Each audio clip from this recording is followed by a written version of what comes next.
a contemporary of Simon's at Cambridge. We were undergraduates together, and have followed each other's career with increasing interest and dismay as we both advanced towards decrepitude. I much faster than he.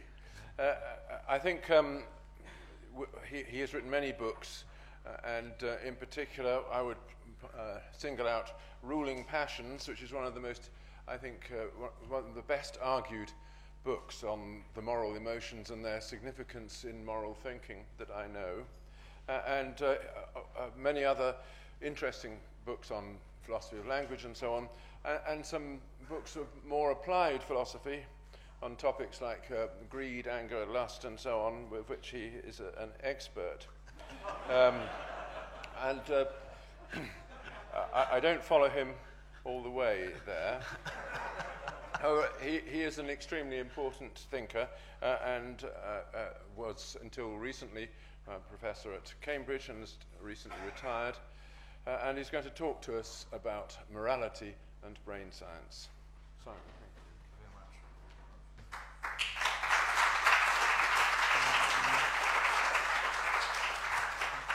Well, thank you for those very generous and accurate words. Yes, I'm afraid I am talking under slightly false pretenses. A comma was missed out. I think at some point I was going to call this talk Brains, Science and Morality, and it came over as Brain Science and Morality, and in fact I'm only going to talk rather tangentially about neurophysiology, although I will talk a little bit about it eventually. But my general topic is the one you see, human nature and scientific interpretation of it. My main message is going to be that distinguished scientists don't always talk distinguished science. There's obviously a kind of human imperative to which they're subject to try to show the significance, the wider human significance of individual scientific results, and it's there that the science may have stopped and the ideology or the interpretative difficulties begin. It's particularly irritating sometimes to philosophers because often rather bad philosophy is combined with contempt for philosophy, overt contempt for philosophy, because people don't realize that what they're doing is not quite getting as far as philosophy 101. So that's the problem, and I'm first of all going to talk a little bit about misinterpretations of Darwin, which I think are very rife, and I think they're rather rife in this town, actually, because you have somebody whose voice is loud and whose interpretations of Darwin I don't entirely agree with. And I'm going to shelter here partly behind the recent wonderful book by a man called Peter Godfrey Smith, who's a philosopher of biology, worked in Harvard and now works at City University, New York.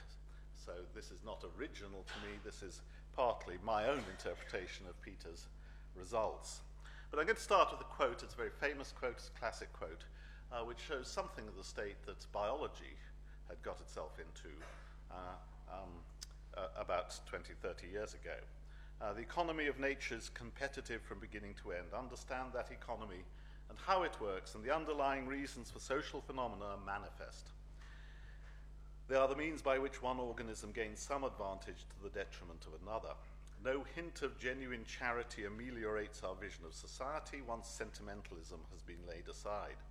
What passes for cooperation turns out to be a mixture of opportunism and exploitation. The impulses that lead one animal to sacrifice himself for another turn out to have their ultimate rationale in gaining advantage over a third, and acts for the good of one society turn out to be performed to the detriment of the rest. Where it is in his own interest, every organism may reasonably be expected to aid his fellows. Where he has no alternative, he submits to the yoke of communal servitude. Yet given a full chance to act in his own interest, nothing but expediency will restrain him from brutalizing, from maiming, from murdering his brother, his mate, his parent, or his child. Scratch an altruist and watch a hypocrite bleed. Well, that's Michael Gieselin, a very, very distinguished biologist, writing some time ago. And of course, the ideology, as you might call it, of competitive individualism not only took over the culture, I think, in the 1970s especially, with the breakdown of the so-called post-war consensus.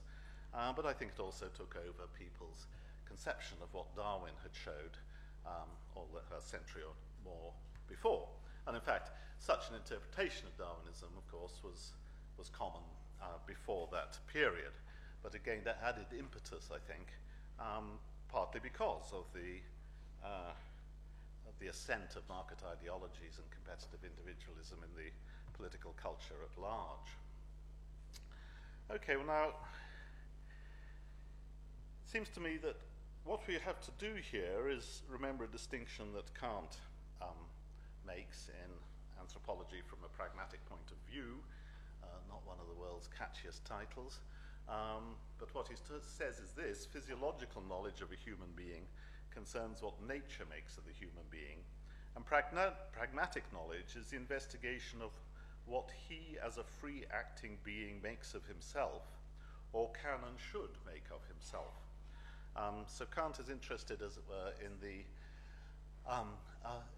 the various developments possible to the phenotype, to the human animal as displayed in its macro features, in its macro psychology, in its behavioral dispositions, and in its motivations and intentions. Those are things that he, as a free-acting being, says Kant, makes of himself, or can and should make of himself. Well, what I'm going to do is start by talking a little bit about morality, but I'm not going to use the usual biological contrast between egoism, I've got to stay with the microphone, egoism and altruism. I think that those are, altruism actually I think is a rather small part of morality. I think it's nice when we're sympathetic with each other, and I think it's very important that we should bring children up to be compassionate and caring and so forth. But I think that actually there are very many other components to a fully functioning morality, and some of them were located with his usual accuracy by the chap there, David Hume. And what I've got in mind is the arrival of convention and eventually the arrival of structures, including things like promises, contract, property, and eventually law. Our capacity to bind ourselves into whole social groups by means of institutions, and those institutions are reflected in habits, and the habits are ones which foment cooperation. So one of the classic passages is this: two men who pull the oars of a boat do it by an agreement or convention, though they have never given promises to each other. Nor is the rule concerning the stability of possession the less derived from human conventions, that it arises gradually and acquires force by a slow progression and by a repeated experience of the advantages to be had from it, is roughly how that finishes. Well,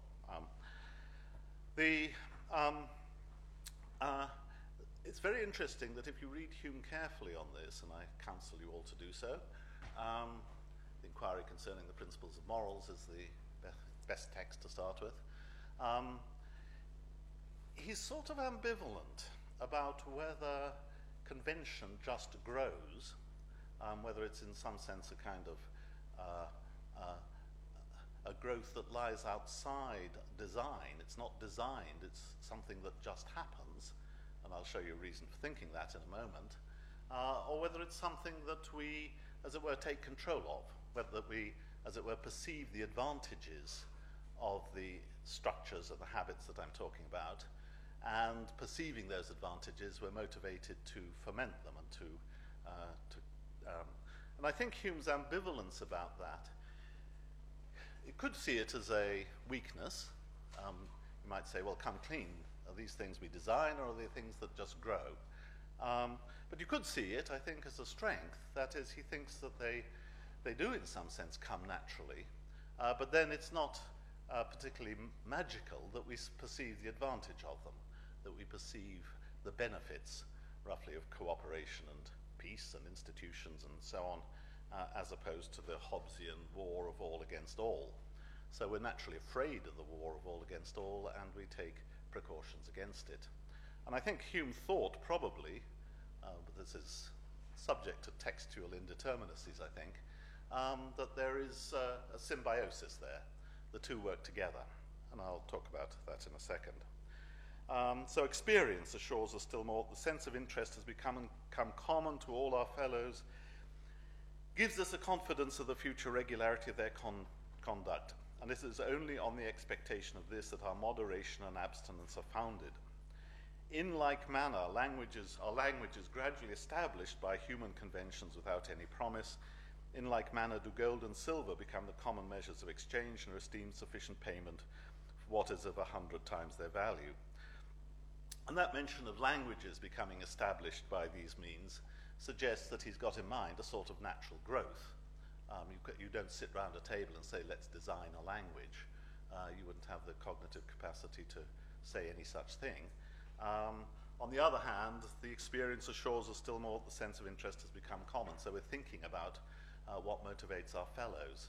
So there's that ambivalence or that symbiosis, if we're being charitable, between growth and understanding, our understanding of where we've got to. In another famous passage, which I'm not going to read, he talks about two people, corn, they're harvesting. My corn is ripe today, yours tomorrow. I have no love for you, you have no love for me. So I don't help you with your corn, you don't help me with mine. And for want of mutual aid and assurance, both our harvests are lost. And he thinks that the institution of promising, whose structures I'm not going to talk about, is one which wards off that evil.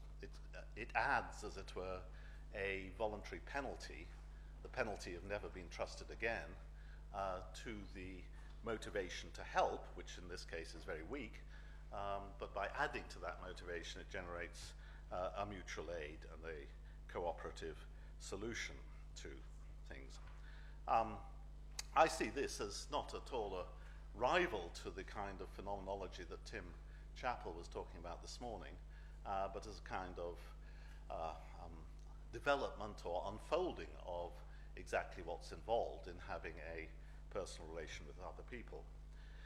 Going back to the issue of growth, it's interesting that you get analogous structures, but here one has to be very careful about anthropomorphizing and all the rest. But you get analogous structures amongst other social animals, and the most famous is the so-called canid bow. Any of you keep dogs, you'll probably have seen behavior like the dog on the left is manifesting, where a dog will go down on its forepaws to signify, this is how we interpret it, to signify a desire to play. And sure enough, play usually ensues after that signal. So it's a signal, and of course play is very important in canid packs. The cubs play with each other, they presumably hone various kinds of skills as they do so, and it may be that play is a social kind of glue amongst dogs.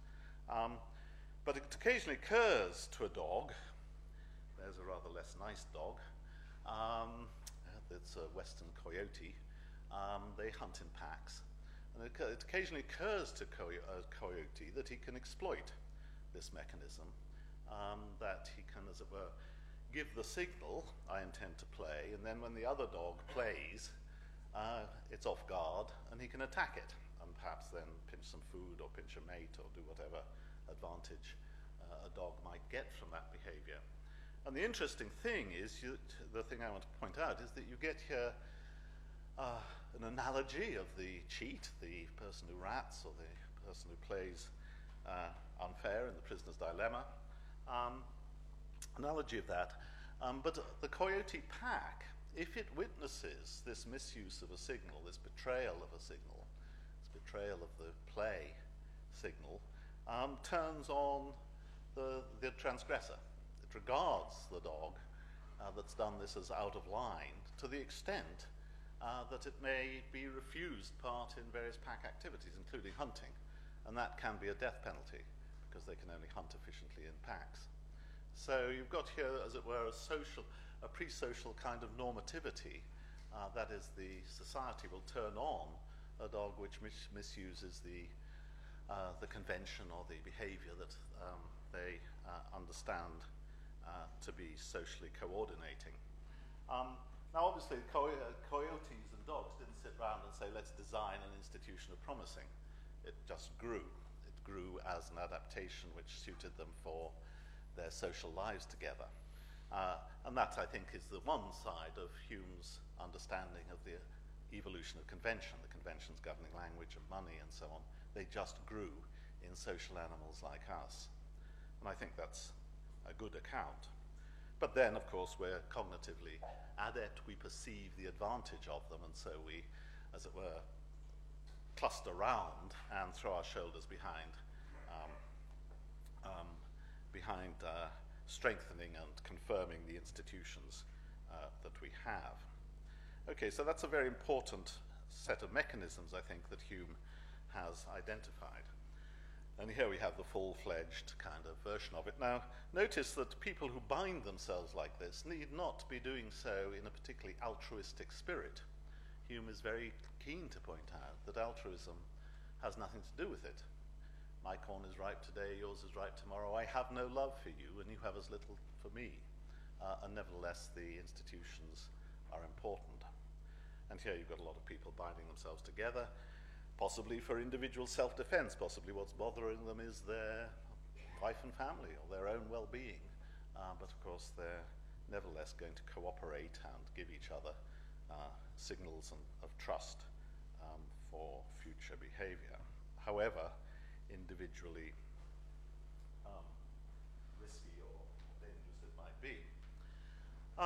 Okay, I said I was going to talk a little bit about why biologists sort of don't recognize, or didn't, as in the quotation from Gieselin that I mentioned, recognize this. And I think one thing that Peter Godfrey Smith emphasizes is that biologists are extremely apt to think in terms of agents. Of course, Aristotle thought that teleological thinking was essential to biology. But it's as if we're not the agent, something else is.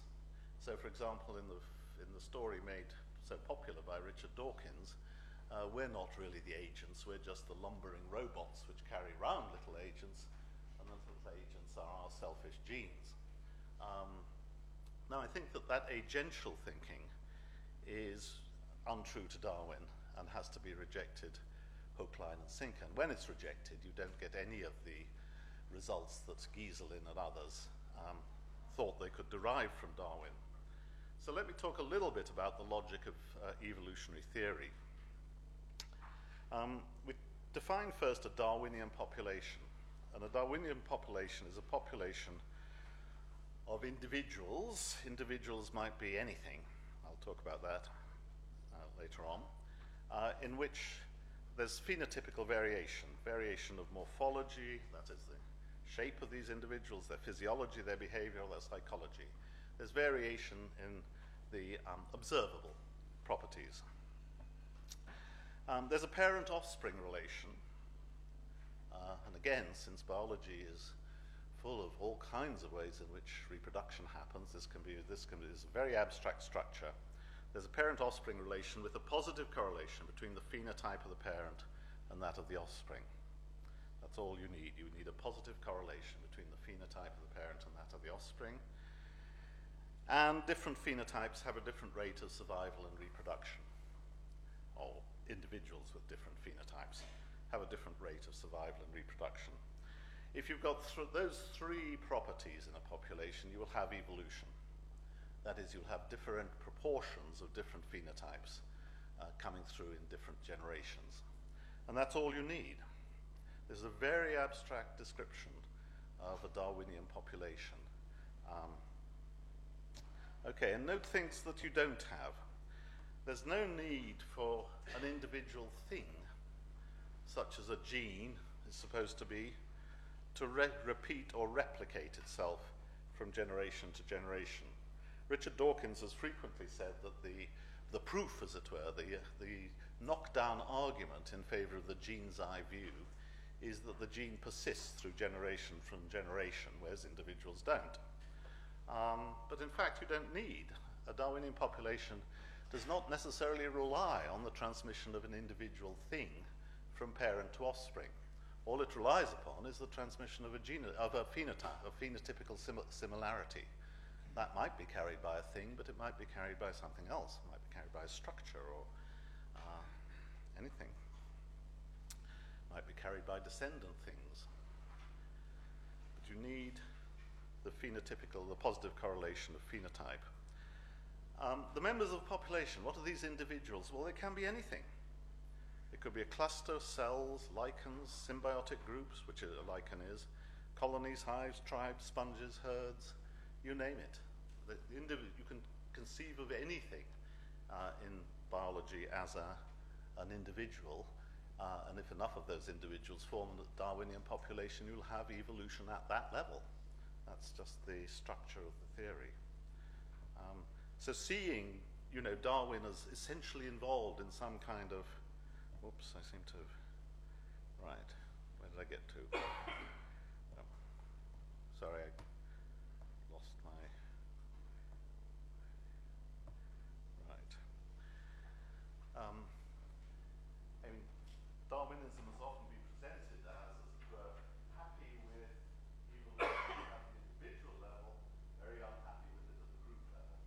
That's completely untrue to biological thinking. In biological thinking, most things are groups, and anything can be regarded as a group. There's no essential use of any concept of fitness beyond the statistical fact of changing numbers. And there's no need for positive correlation actually to be due to biological inheritance. Other causal processes could in principle form the relevant lineages. This could be seen as a kind of, if not a green light, at least an amber light, sort of an amber greenish light, to a kind of Lamarckism. After all, what's the best predictor that a child is going to speak English? Well, that he has parents that speak English. English is his mother tongue, and so you get a lineage, you get a higher proportion of English speakers amongst children who have English-speaking parents. You've got the positive correlation, but that's of course cultural inheritance, it's not biological inheritance. Okay, but nevertheless you get a changing population, you get evolution. Well, if you turn to altruism, then the only thing you need, and this is Peter Godfrey Smith's quotation, is that the benefits of the acts fall disproportionately on those who are likely to pass the behavior on. That is, if things are arranged so that the altruist, by helping, helps the next generation to have more altruists, then altruism will start to increase disproportionately in the generations of a Darwinian population. It doesn't require group selection. Could be neighborhood selection, imitate best behavior.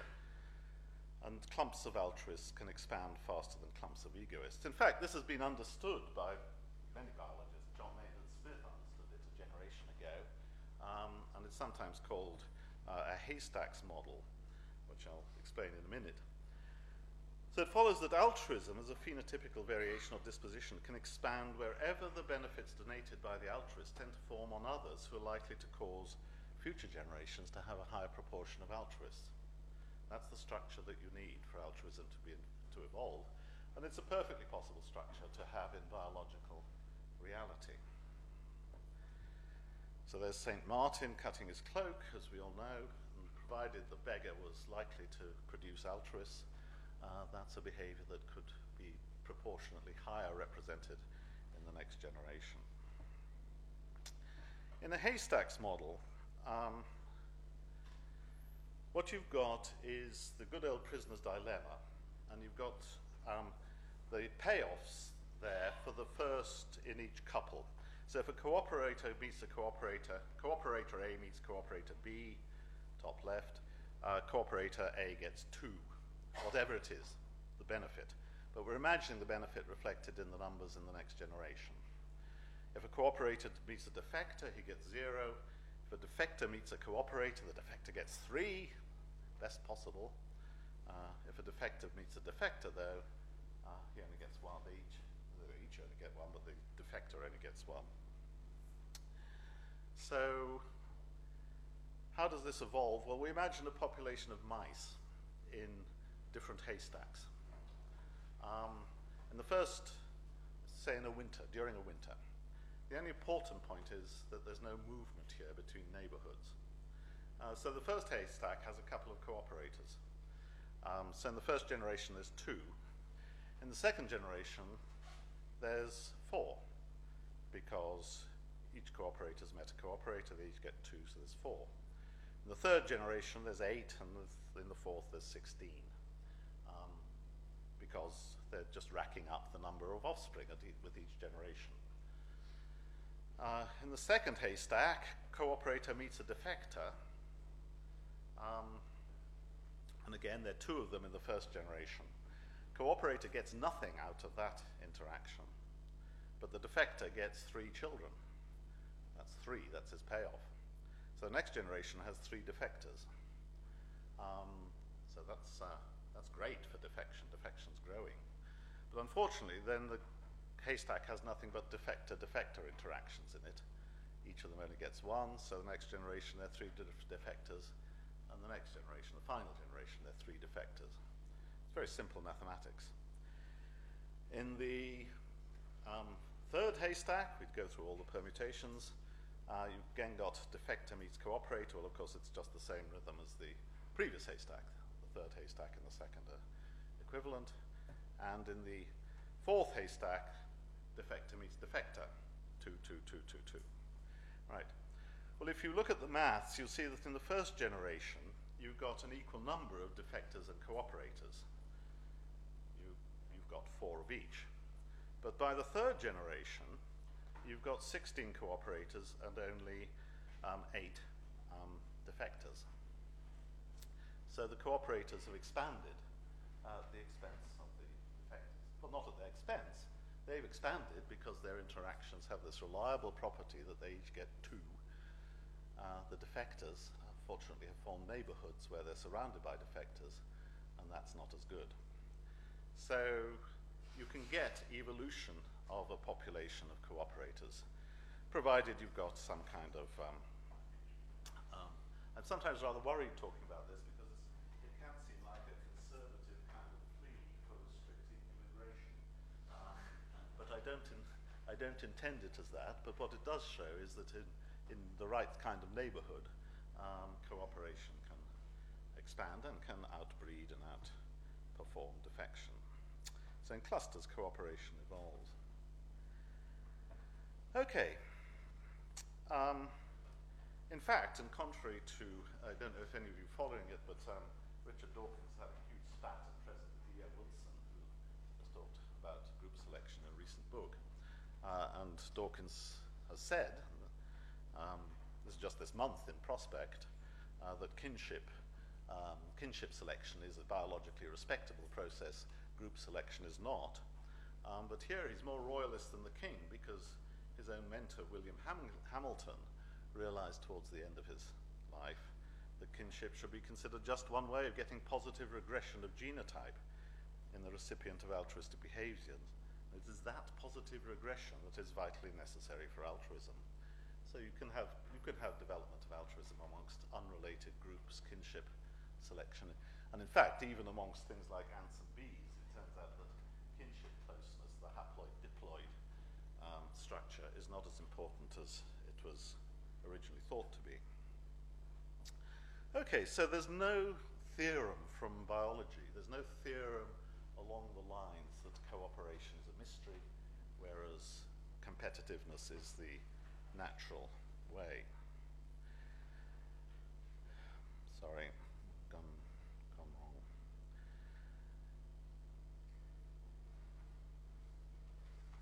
The other thing that you've got to look out for when you hear distinguished scientists talking about the ideology of their subject is the idea that somehow what might be the evolutionary purpose or adaptation that explains the arrival of a trait or explains the persistence of a trait, and there are such explanations and some of them are very good, you've got to be aware of the idea that any such explanation immediately translates into proximate psychology, tells us what we desire or what we like.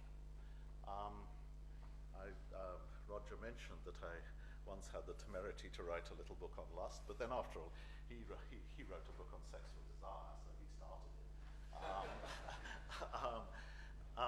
And one of the points that I was very keen to make in writing my little book on lust is that even if you think that lust is is a biological adaptation, which is there because, of course, it's good for the reproduction of the species.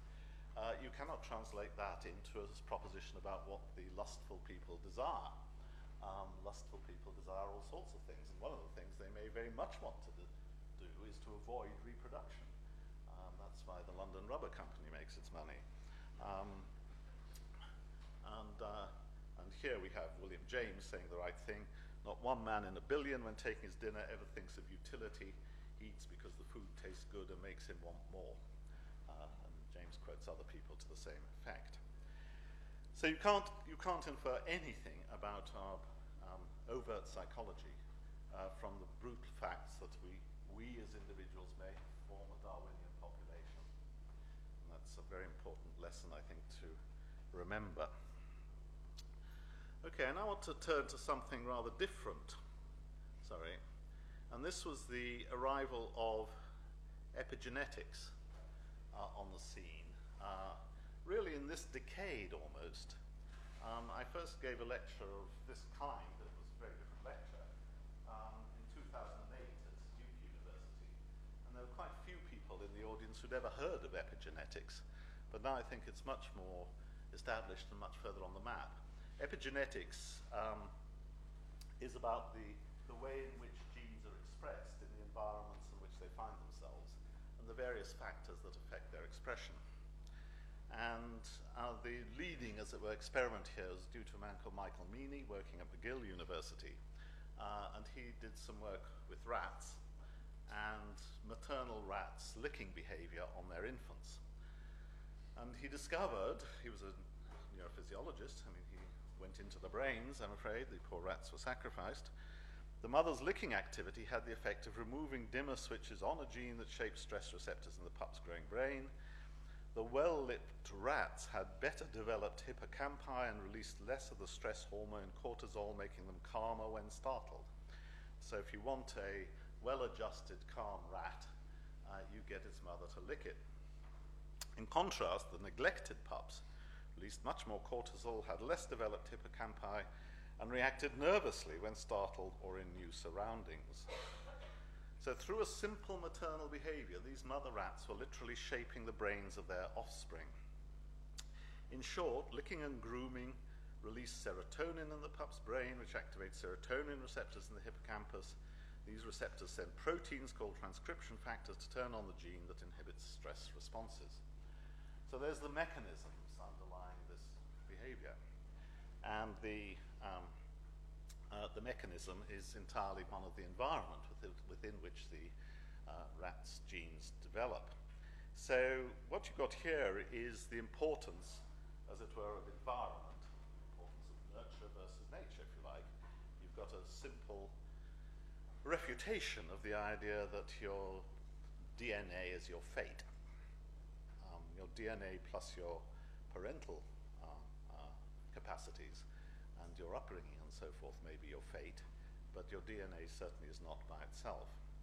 Now, the point I want to make about this, well, biologists then thought, in very rather much more Lamarckian ways as a result of this. This is a biologist called Emma Whitelaw. It changes the way we think about information transfer across generations. The mindset at the moment is that the information we inherit from our parents is in the form of DNA. Our experiment demonstrates that it's more than just DNA you inherit. In a sense, that's obvious because what we inherit from our parents are chromosomes, and chromosomes are only 50% DNA. The other 50% is made up of protein molecules, and these carry the epigenetic marks and information. So you might get a lineage of stress-free rats, either because the pup, which is stress-free because it's been nicely licked, imitates the licking that it got as it becomes a parent, or because there's a difference in protein and chromosome, which, possibly as a result of that larger hippocampus, which is capable of passing on to the next generation. But of course, with us, I think an awful lot of our inheritance is going to be cultural. Okay. Now, the point I want to make about this is that, get on to him in a minute. The point I want to make about this is that although that experiment to Michael Meany's is very interesting, although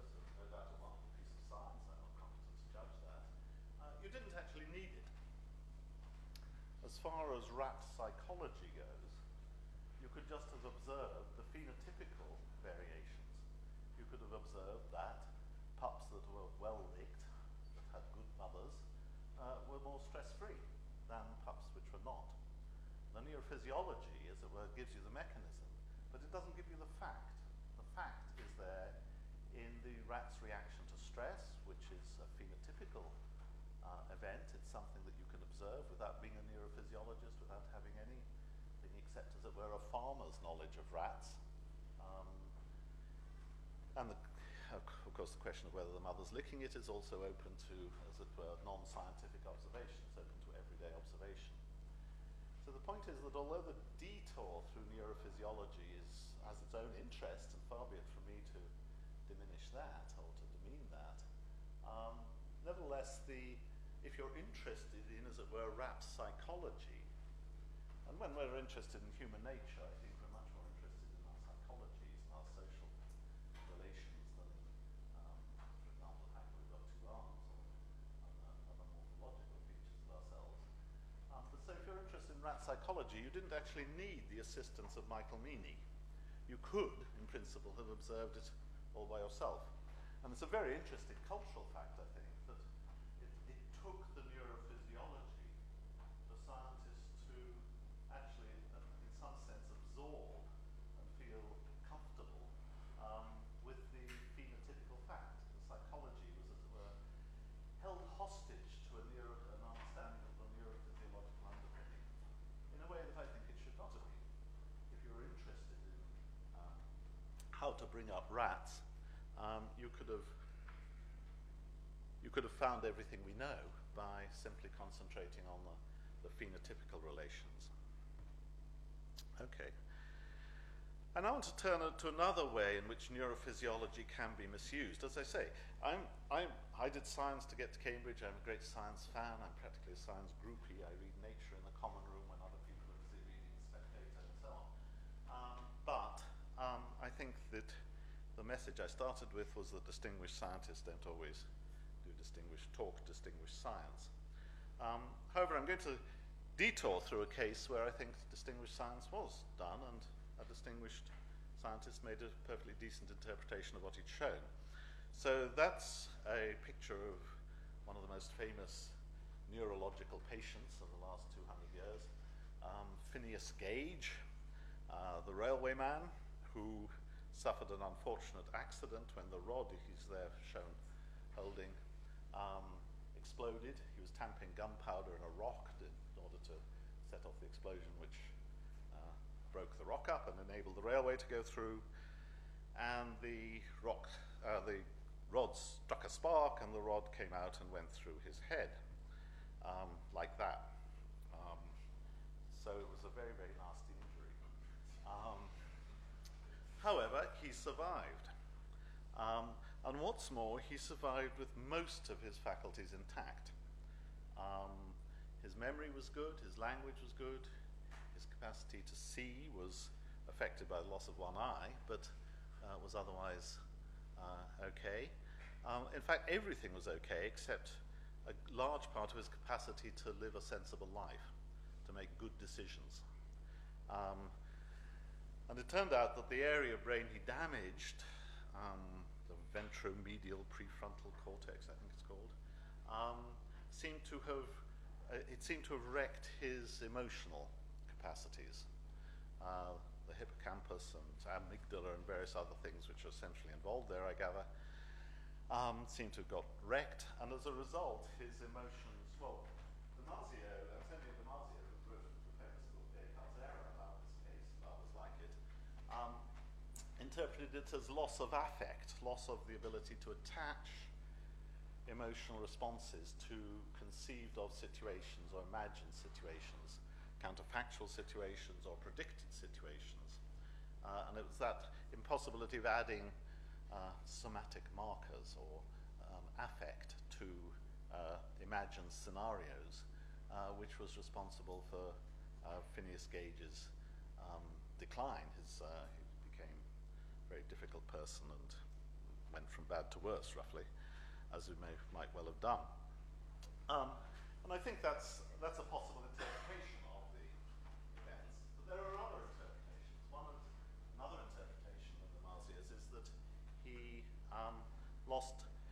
certain kind of ability to time travel, to imagine himself either in past or future situations. So it's a cognitive loss. Again, what you have, I think, is a wonderful example of science finding out the mechanisms that subsume our decision-making capacities, but it's by no means clear that it's easier to interpret, roughly, it's no easier to interpret the brain writing than it is to interpret human behavior. And in fact, you've got to interpret brain writing by calibrating it against human behavior. And if there's an indeterminacy in our understanding of Phineas Gage and his deficit, then that interpretation is not solved by simply giving yourself a picture of the brain insult. Okay, so it seems to me then that, again, there's a sense in which the neurosciences here subservient to psychology. I don't say it's easy to find a psychological interpretation of what went wrong with that kind of with Phineas Gage, or what goes wrong with that kind of patient. But if it's going to be, if a determinate interpretation is possible, it's going to be calibrated by seeing how they behave and what they can do. It's not going to be calibrated first off via understanding their brain. Now, I'm going to finish by talking a little bit more about ethics, going back to ethics. Probably most of you know, I'm sure all the philosophers in the audience certainly know, there's been an awful lot of talk about trolley problems. And one form of the trolley problem, the simplest form of the trolley problem, was one in which there is a runaway trolley. It's rather schematically showed in that picture. It's the thing at the top right. Trolley is American for train, so there's a runaway train. In the original problem, it's going to run into 5 people unless you pull a lever, which you're conveniently next to, and if you pull the lever, you'll divert it onto a different track where it will kill 1 person, which is regarded as better than killing 5 people. So do you pull the lever? And various people answer yes or no, but you get a fair number of people who say yes, they pull the lever. You then vary the situation, and you imagine now that the trolley is coming down the track, there's the same 5 people. On this representation, 5 people and a dog, which makes it worse. And you can stop the trolley. How you know this, by magic, is left unspecified. But you can stop the trolley by pushing a fat man in front of it, who has the avoirdupois to stop the train and thereby save the 5 people. So do you push the fat man? And what you find is that very many fewer people are willing to push the fat man. That's just as it were, the statistics. So a lot of people will say, yes, they'd pull the lever, very few people will push or many fewer people will push the fat man. Now, a neurophysiologist and also a philosopher called Josh Green and his collaborators stuck people in fMRI scans when they were asked to think about this problem. And they discovered that when people contemplated the pushing the fat man, very many emotional centers associated with emotional reactions sort of lit up. They became differentially active.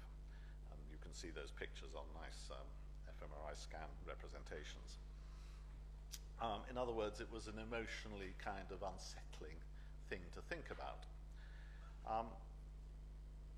And Green interpreted this result as showing that when you think deontologically, or you think about actually killing somebody, which is what you'd be doing something very wrong, emotional centers fired up. And that this meant that that kind of thinking was in some sense inferior to thinking in terms of consequences. So if you just think in terms of consequences, you don't get the same emotional reaction. And he interpreted this, and Peter Singer followed him in interpreting it, as showing that fundamentally good rational agents, we wanted to avoid deontological thinking, or at least be wary of it, be suspicious of it, downgrade it, in favor of consequential thinking. So this is a kind of neurophysiological backup to consequentialism, of which the most famous species is utilitarianism. And Peter Singer was quick to seize on this as an argument which backed up his own utilitarian approach to many problems. Well, there's several things wrong with that, and perhaps it doesn't need me to point them out to you, but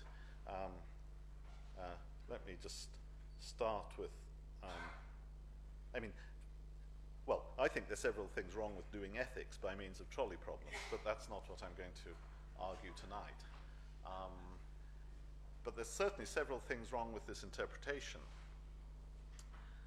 One is that the association between deontological thinking and emotion versus consequential thinking, lack of emotion, seems to be extremely thin.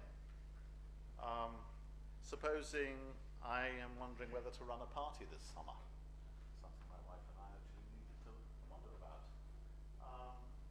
I might think, maybe ought to run one. Lots of our friends have invited us to parties recently. That's a purely clinical thought.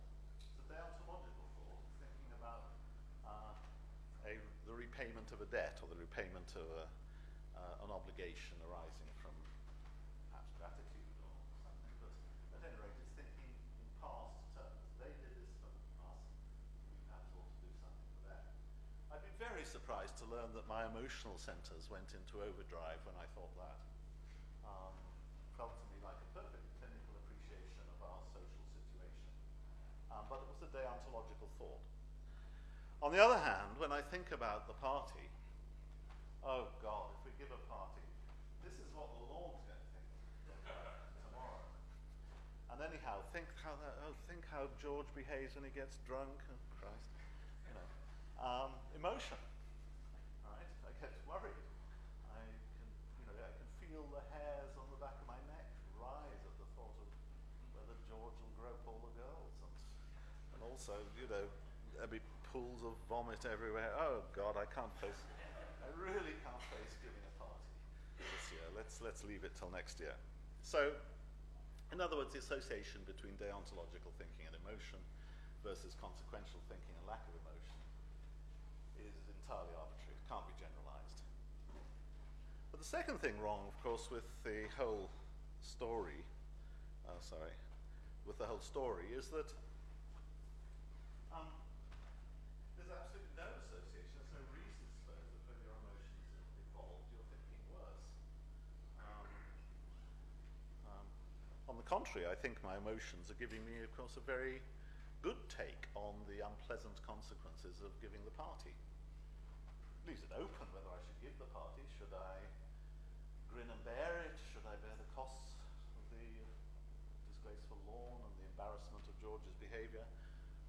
Well, we do owe our friends hospitality, so, I don't say it settles it, but the fact that an emotion is involved doesn't make the reasoning any worse, doesn't make it any better, actually. Hume had a category of calm passions. Sounds like a sort of oxymoron. In fact, I think it was a very well-judged category. Calm passion is one with very little phenomenology, but which inclines you towards one thing or another. It acts as a motivation.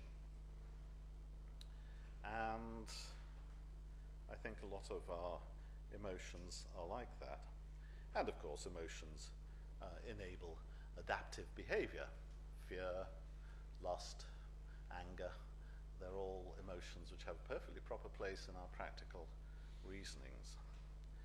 So Green, I think, was wrong on just about every possible count in his interpretation of the fMRI data. And that's what I mean by saying distinguished scientists don't always talk distinguished science. That's another example. In this month's Prospect, they seem to be very keen on brain science at present, Prospect magazine. There's a Cambridge scientist called John Coates who's been investigating the stress levels and the hormone levels and the neurophysiological changes in traders on, in London banking houses, London investment houses. And of course, these are notoriously volatile people. There's the phenotypical behavior on show. And he's discovered, as Damasio discovered via thinking of patients like Phineas Gage, that these guys are very emotional. Their emotional centers go into overdrive. Surprise, surprise. And again, he thinks that the knowledge of this neurophysiological result might motivate institutional design. Perhaps you should put them in separate rooms so they can't infect each other with emotion. Or perhaps you should institute time lags so they're not allowed to behave, press buttons and do things as quickly as they intend to do.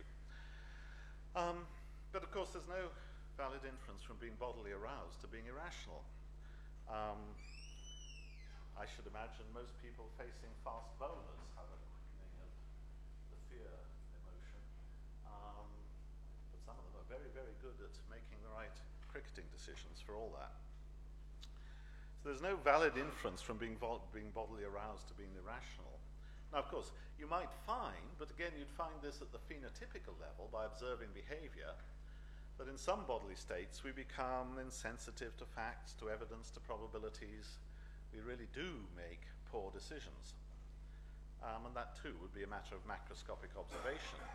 And of course, if you find that your traders in a particular state are making poor decisions, then of course you might want to put into place institutional design or other changes which enable them to make better decisions.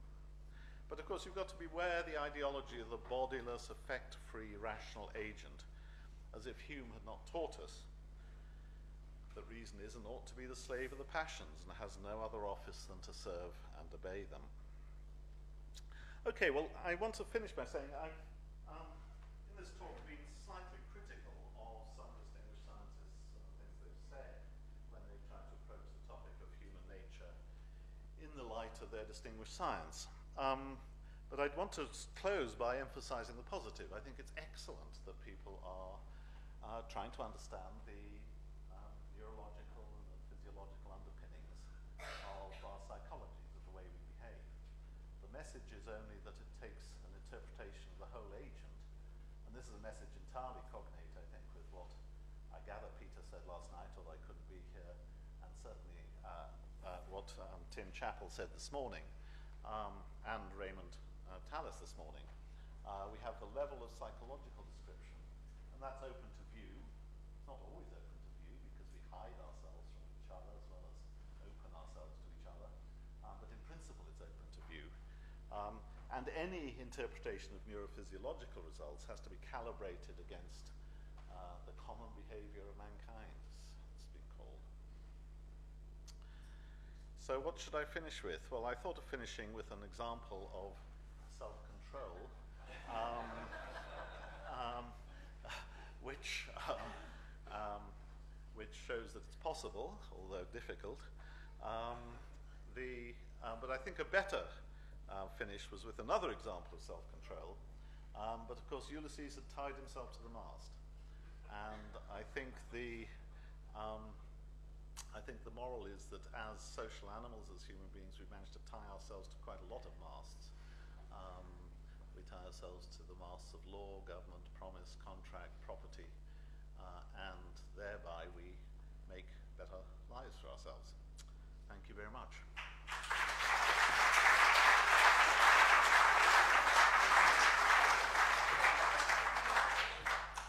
Thank you, Simon, for that very interesting talk. And we have half an hour now for questions, and I will simply direct them from the audience. So the gentleman with the hand up already.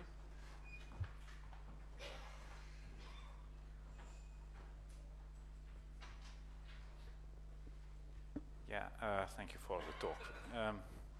I'd like to try a sort of apology of Josh Green.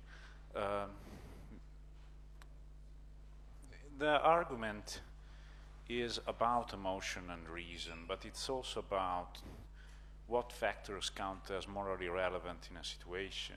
One thing he says is that the difference between the switch and the footbridge case of the trolley problem is a difference that is morally relevant because it's a difference between direct and indirect violence.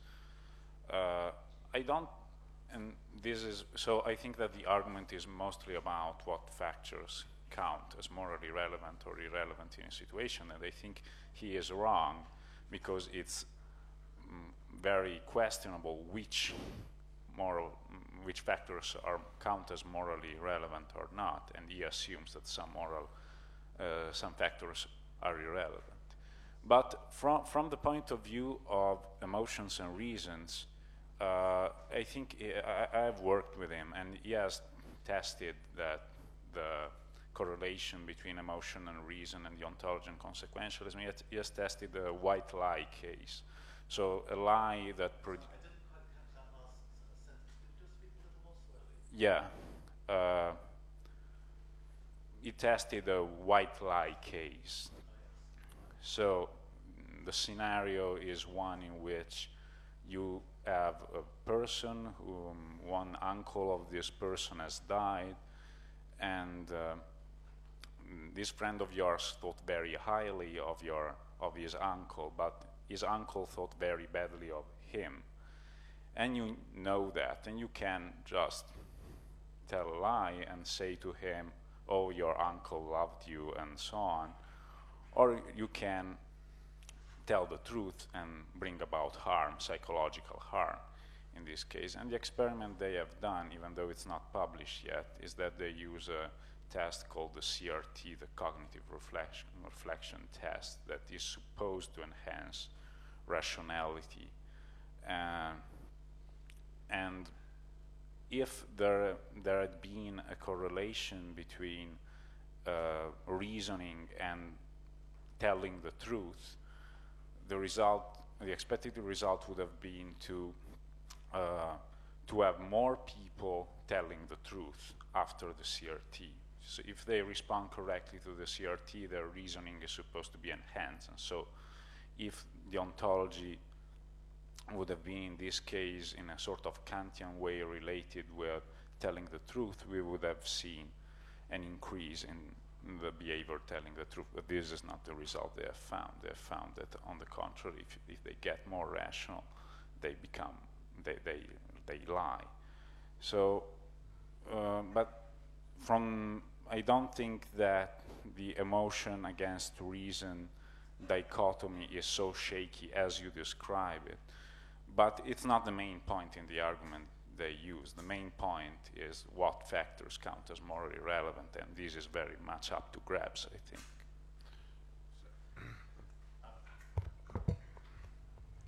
I mean, I can't really comment on the white lie case because I simply don't know the details. No, I mean, obviously there's going to be a prior judgment about what increases rationality, and one would want to interrogate that quite closely.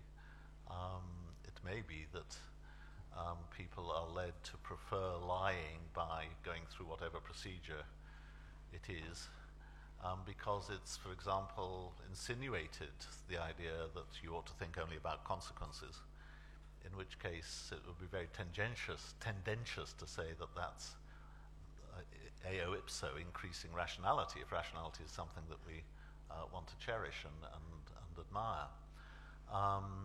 So I think I just need to see the protocols. I don't think that that's going to help me very much.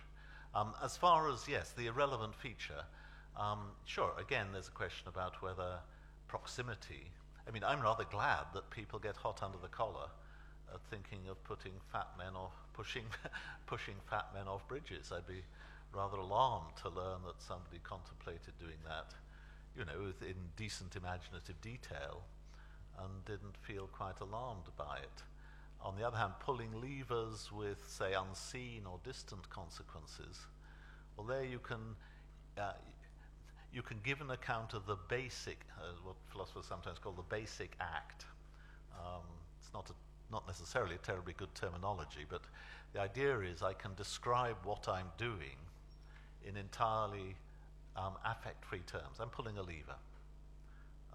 Now, true, by pulling that lever, I am doing something else. But I can, as it were, imagine concentrating just on the fact that I'm pulling a lever.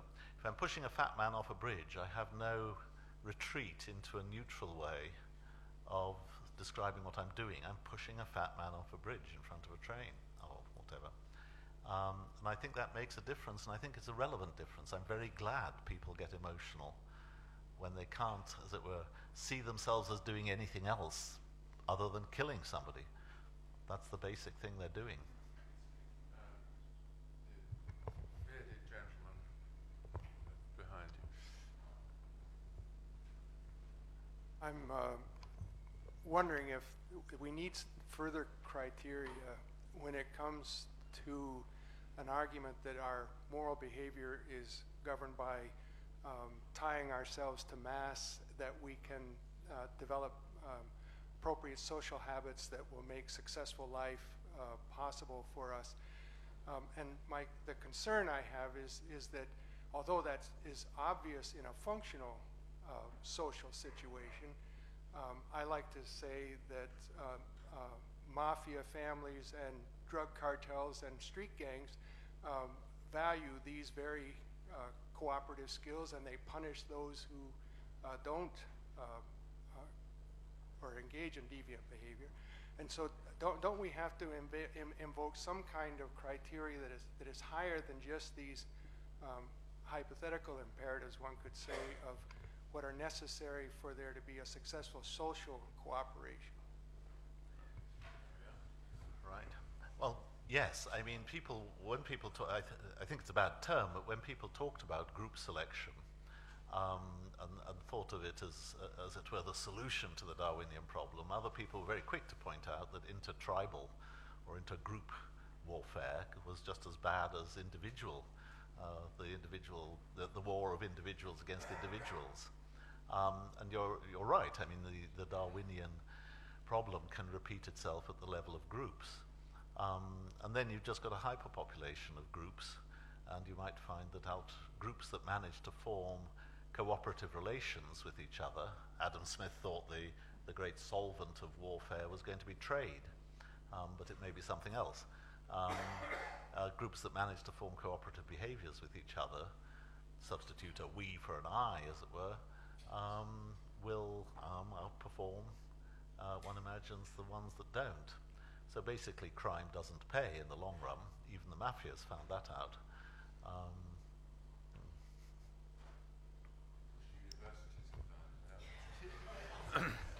There's a gentleman at the back.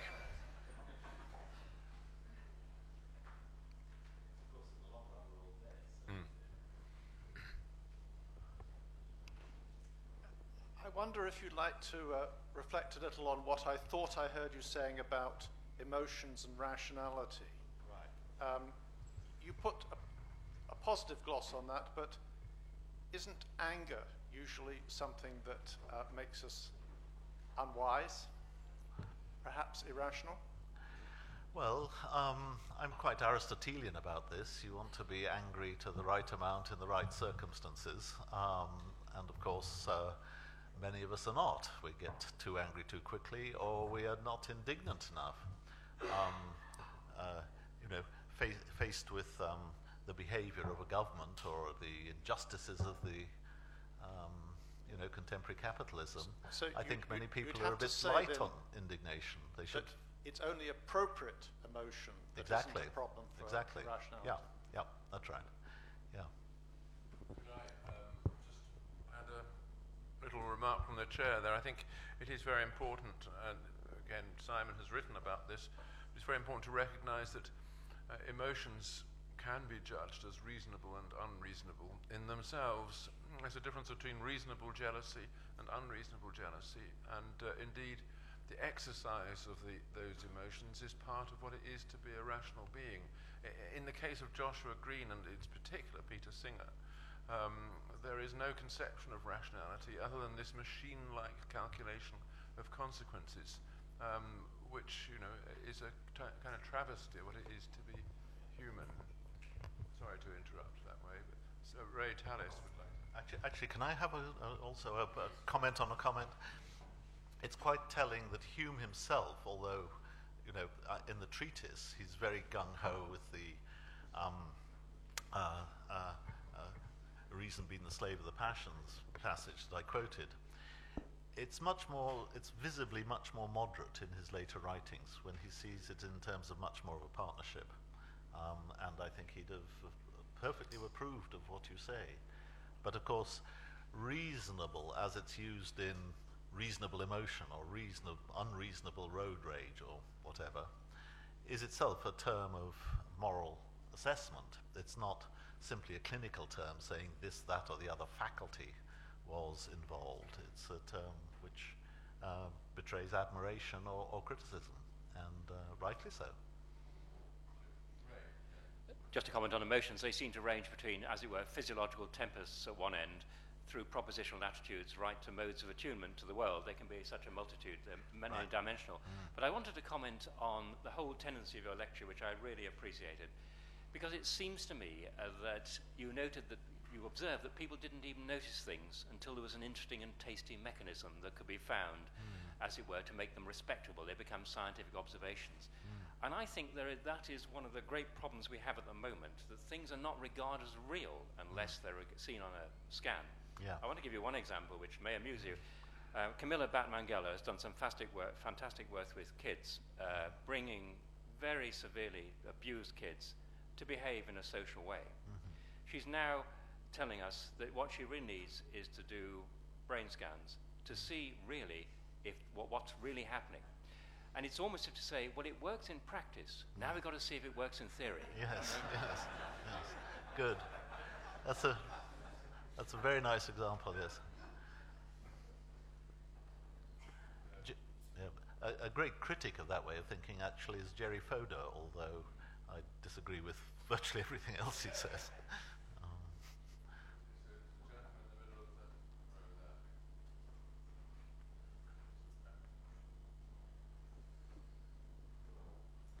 Coming back to the reason is and ought to be the slave of the passions, and even though Hume was a little more moderate later on, we all become that way as we get older.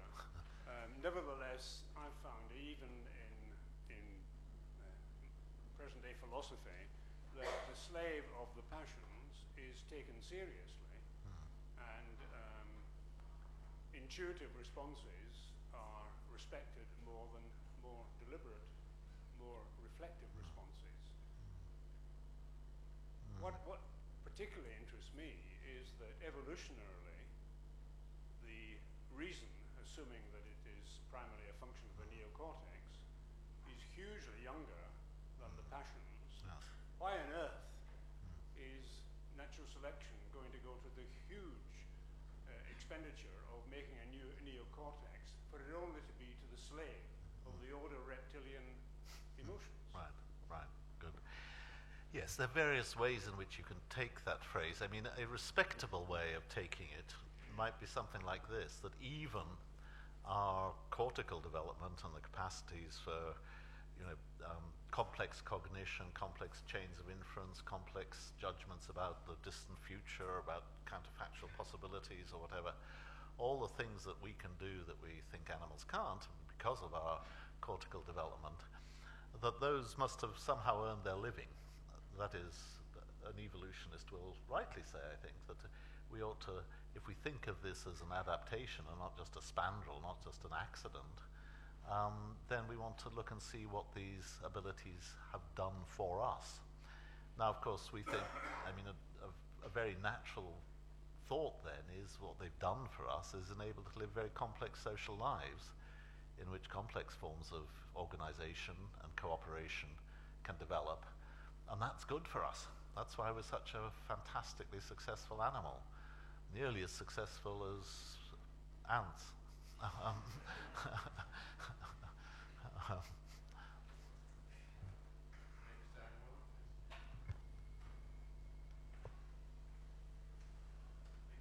Just pushing gently back in the mechanism direction, just a tiny bit. I was interested in your evolution comments, and of course, you can give a very sort of bare, abstract description of an evolutionary structure, and in the biological case, you've got something like a round in a game, and that round is a life, and in the cultural cases, it's not like that, and you've got something like coordinative tendencies which are reinforced, or even deliberate cooperation, which results in coordination. But couldn't someone say that that where you've got cultural evolution of that kind, which has the same mathematical structure as the biological case, that can only be there because the capacity to engage in cultural evolution has a biological evolutionary basis. So that must be in the driving seat. So that's a little gentle mechanism plug. Yes, I agree with everything you said, Nick, except for the very last phrase where you talked about the driving seat. It seems to me that that's reimposing an agential image or metaphor. It can be harmless, but it can be very, very dangerous.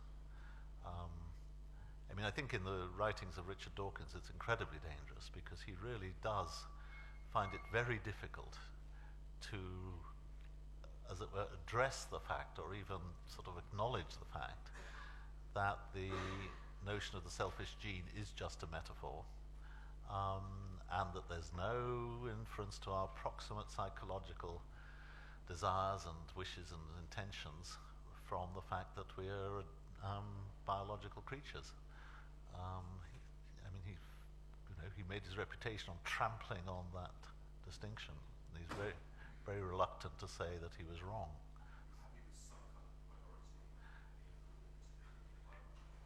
Oh yes, absolutely. Yeah. Yes, although of course the Michael Meany, whatever else it shows, suggests that the borderline is not as absolute as you might think. Yes, gentleman in the middle here.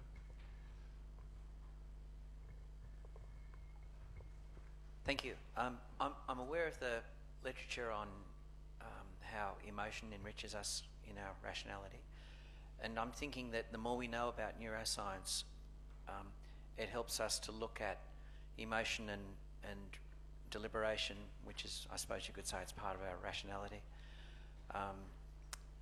as one piece. So I think neuroscience can put a light on rationality enriched by emotion that we didn't have before, because we start to realise that this is one process happening in the brain. Would you like to comment on that?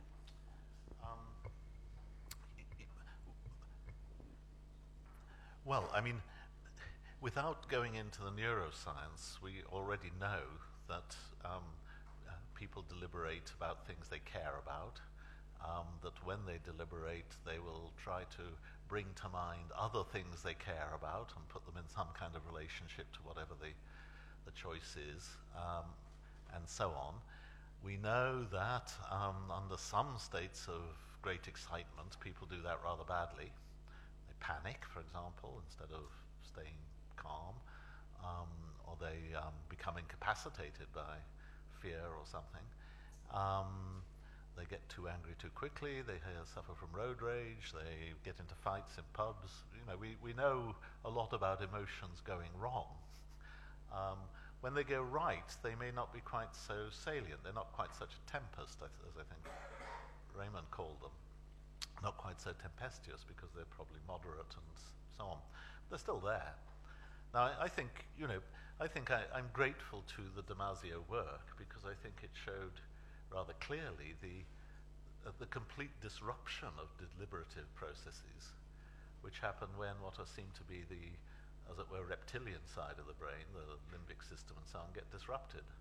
And so it did something to sort of, perhaps wrongly, I don't think we needed it, but I think it did something in the general culture to reinstate the emotions as very important parts of our deliberative activities. And that was good. That was very good.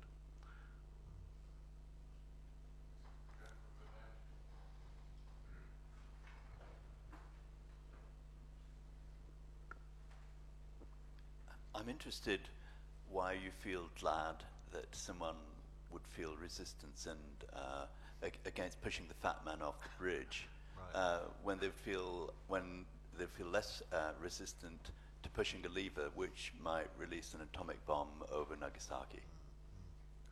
Well, I didn't say I wasn't. I didn't say I was glad that people didn't feel alarmed about the idea of pressing a button to unleash an atomic bomb. I just said I was glad that somebody would feel emotionally very averse to pushing a fat man off a bridge. My diagnosis of the difference is that you have, in the case of the lever, a much flatter kind of description of what you're doing. You're just pulling a lever. Now, of course, that could be a shelter.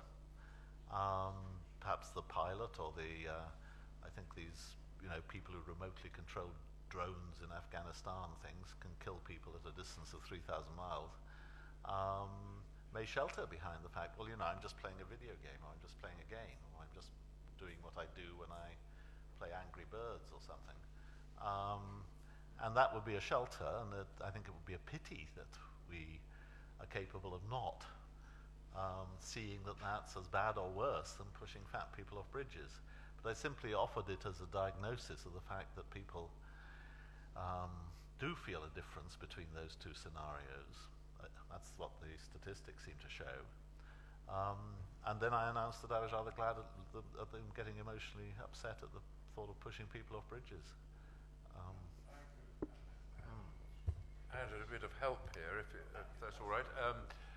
If you thought, as many people, Stephen Darwell in particular, but Martin Buber as well, that the moral way of life has its foundations in the face-to-face encounter, you would have thought there's something much more wrong with somebody who can push someone face-to-face off under a train than somebody who could nevertheless do it reluctantly, but without having that experience to play with. And I thought that you might feel that that's where morality begins. We then generalize it, or something like that. But that's right. Of course, there's also, in these questionnaires, one of the things that I announced that I wasn't a great fan of trolleyology. And in these questionnaires and things, people are asked, would you be prepared to do this, or would you think this was right, or would you think this was wrong? But usually, would you be prepared to do it? And of course, their self-report may be muddied by all kinds of things, and one of them might be just squeamishness. If I push a fat guy off a bridge, I'm going to get spattered with blood, or I might be. And just as well, he mightn't stop the train, I take it. But yes, I might get spattered with fat. Whereas, of course, if I'm sitting in a room in some fortress in the Rockies, pressing buttons and killing Iraqis, I don't see any of the consequences. So squeamishness doesn't enter in. Any more questions? It can't be the case that this room has been reduced to silence. We're all convinced. Well, there is a question. Dawning.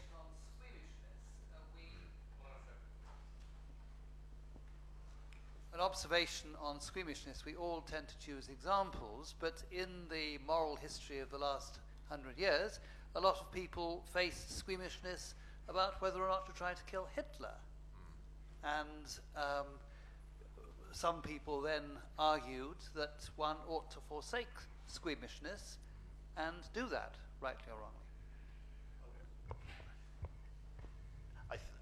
Well, that's, I don't think it's wrong to describe that as squeamishness, but I think it's an extension of the term from simply the kind of squeamishness you might feel if you go around a Mexican meat market or try to kill a chicken or something.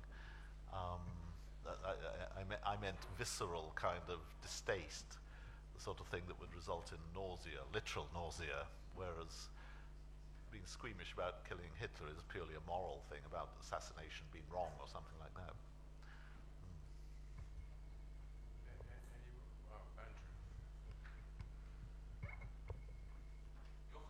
admiration for science, and obviously that comes into the way you write your philosophy. It strikes me that we are again and again encountering poorly designed scientific experiments, misinterpretations of results, perhaps because of a lack of philosophical training. Do you think the scientists need better philosophical training? And if so, where is this going to come from in our culture? Oh, I wish I knew the answer to that. I'd immediately stand for election to Universities UK or something. I think they do. I think they need much more history and philosophy of science in their educations than they get. I've got an anecdote about that, which, since we've got 5 minutes and not many questions, I'll tell if I may. My daughter was schooled in Oxford. She was at the excellent Oxford High School for Girls. She came home one day when she was about 15 and said, "I've absolutely had it with science. I'm not going to do any more science." And I said, "Oh dear, why is that?" I'd done maths, physics and chemistry to get to Cambridge, so I was quite keen on science. She said, "I don't understand it. It's beyond me. It makes no sense." I said, "Well, what's the problem?" And it turned out they'd been set a problem involving the pendulum, which is a very interesting object. And the problem was set was this: they were told to calculate the velocity of a pendulum at the bottom of its swing, right, using the equation that the potential energy at the top of the swing is equivalent to the kinetic energy at the bottom. And then you can solve for v squared, and therefore for v at the bottom you can solve for the velocity at the bottom of the swing, if you know the angle and the lift, the height. And I said, "Well, what's the problem?"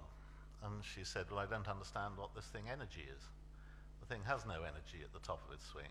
It's ridiculous saying it's got energy at the top of its swing. It doesn't have any." And so I said, "Well, did you ask the teacher?" And she said, "Yes." And what did the teacher say? "Get on and solve the equation." Now, my daughter's question was a very good one. It was so good that the concept of energy in use in that equation wasn't actually brought into physics until after thermodynamics. It was brought in by Maxwell and Tate in their textbook of 1870. It's the first occurrence of the idea of kinetic energy. All kinds of interesting things had happened with the pendulum before that. Galileo discovered its isochronicity. Huygens made corrections for the angle at which you swing it, and so on and so on. People had invented chronometers. Huge cultural and historical story to be told about the pendulum. Coming in at 1870, with a concept that it took modern physics 2 centuries to home in on, just is insane. It's insane historically. It's insane conceptually.